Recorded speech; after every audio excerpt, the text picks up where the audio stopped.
హైదరాబాద్ లో ప్రధాని మోదీ పర్యటన తెలంగాణ రాజకీయాల్లో వేడి రాజేసింది. పేరుకు అధికార పర్యటన అయినప్పటికీ వచ్చే ఎన్నికల్లో విజయం మనదే అనే సంకేతం పార్టీ శ్రేణులకు స్పష్టంగా ఇచ్చేశారు.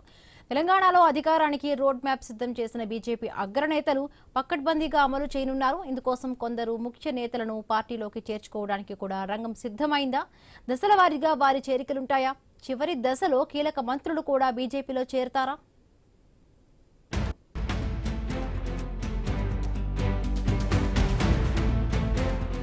బెంగాల్ తర్వాత తెలంగాణలో ఈసారి వచ్చేది బీజేపీ ప్రభుత్వమే. ఇది ఇప్పుడు బీజేపీ శ్రేణులు బలంగా చెబుతున్న మాట. బీజేపీ ప్రతిష్టాత్మకంగా తీసుకున్న బెంగాల్ ఎన్నికల్లో విజయం సాధించడంతో అదే స్ఫూర్తితో తెలంగాణలో జయకేతనం ఎగురవేయాలని ఉవ్విళ్లూరుతోంది. ప్రధానమంత్రి నరేంద్ర మోదీ కూడా అందుకు తగ్గట్టుగానే పార్టీని సిద్ధం చేసి వెళ్లారు. ఈసారి బీజేపీ అధికారంలోకి రావడానికి నేను చేస్తా, మీరు చేయాల్సింది మీరు చేయండి అని స్పష్టమైన సంకేతం నరేంద్ర మోదీ ఇచ్చారు.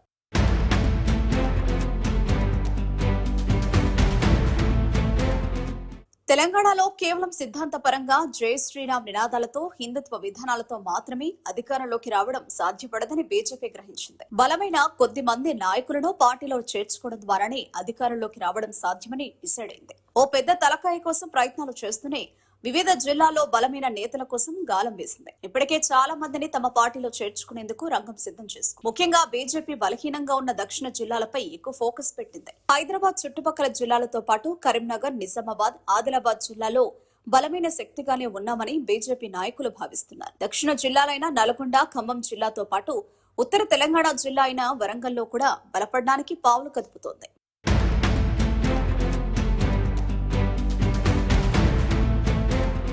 ఈ జిల్లాలో ముఖ్యమైన నాయకుల చేరికకు రంగం సిద్ధమైంది. ఆర్థికంగా, రాజకీయంగా, కులపరంగా శక్తివంతులైన కొందరు మంత్రులు కూడా ఎన్నికల సమయానికి బీజేపీలో చేరడానికి ఏర్పాట్లు జరిగిపోయినట్లు తెలుస్తోంది. పెద్ద నాయకుల చేరికను 3 దశల్లో పూర్తి చేయాలని బీజేపీ అధిష్టానం నిర్ణయించింది. జీహెచ్ఎంసీ ఎన్నికలకు ముందు హైదరాబాద్, రంగారెడ్డి, మేడ్చల్, మల్కాజ్గిరి, సంగారెడ్డి, వికారాబాద్ జిల్లాలో ఎక్కువ చేరికలుండే అవకాశం ఉంది. రంగారెడ్డి జిల్లాకు చెందిన ఓ మాజీ మంత్రి కుటుంబ సభ్యులు బీజేపీలో చేరడం ఖాయమని కనిపిస్తోంది. ఇటీవల సోషల్ మీడియాలో బాగా యాక్టివ్ గా ఉన్న సదరు మాజీ మంత్రి కుటుంబ సభ్యురాలు ముందుగా బీజేపీ తీర్థం పుచ్చుకుంటుందని, తర్వాత ఎన్నికల సమయానికి మిగతా వారంతా అదే బాటలో పయనిస్తారని చెబుతున్నారు. గ్రేటర్ హైదరాబాద్ కు చెందిన కనీసం 6 డజన్ మంది ఎమ్మెల్యేలు కూడా బీజేపీలో చేరడానికి రంగం సిద్ధమైంది. గతంలో టీడీపీలో ఉండి చంద్రబాబు నాయుడుకు బాగా దగ్గరైన వారు తర్వాత టీడీపీ బలహీనపడడంతో వేరు పార్టీలో చేరారు.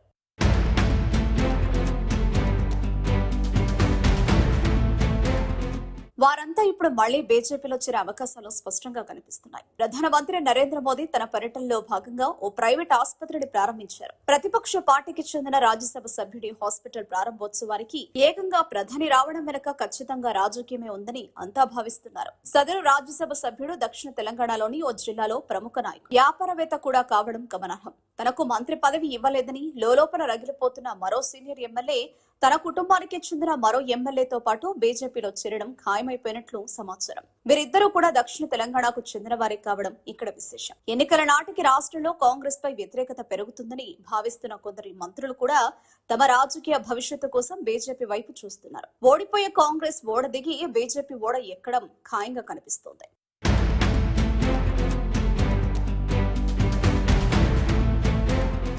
రాష్ట్రంలో బీఆర్ఎస్ ను ఓడించడమే లక్ష్యంగా కాంగ్రెస్ లో చేరిన కీలక నాయకులు ఇప్పుడు బీజేపీ వైపు చూస్తున్నట్లు సంకేతాలు అందుతున్నాయి. ఇలా నాయకులు ఒక్కొక్కరు ఒక్కో కారణంతో బీజేపీకి వెళ్లడం ఖాయంగా కనిపిస్తోంది. కొత్తగా వచ్చే నాయకులకు అవకాశాలు కల్పించడం కోసమే నియోజకవర్గ ఇన్ఛార్జ్ పదవులకు బీజేపీ ఖాళీగా పెడుతున్నట్లు అర్థమవుతోంది.